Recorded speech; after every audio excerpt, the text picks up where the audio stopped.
Hi, in this video, we're going to take a look at how you can enable or disable camera floating shutter button on the Samsung Galaxy S21 series. Now first tap on the home key to go back to your home screen, and then we're going to tap on the camera button. In camera, tap on the settings icon, then swipe down and tap on shooting methods.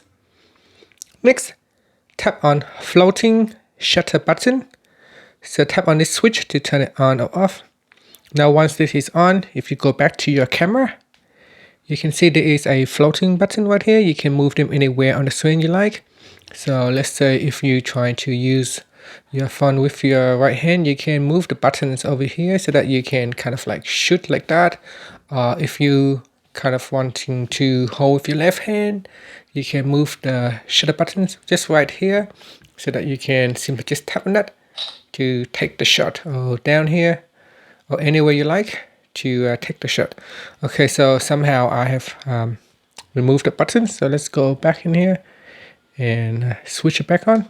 So you can see now suddenly that button becomes disabled.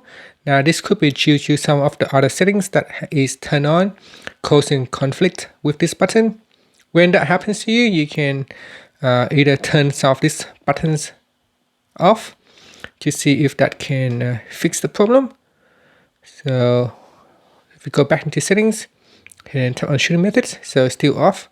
So in this case, you can close the app and reopen it. So in here, you can close the app, then reopen it. So you can see that buttons come back again. Shooting methods, so it's back on again.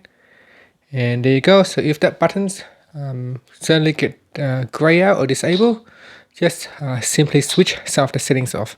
Or you can simply reset the camera settings. And that's it. Thank you for watching this video. Please subscribe to my channel for more videos.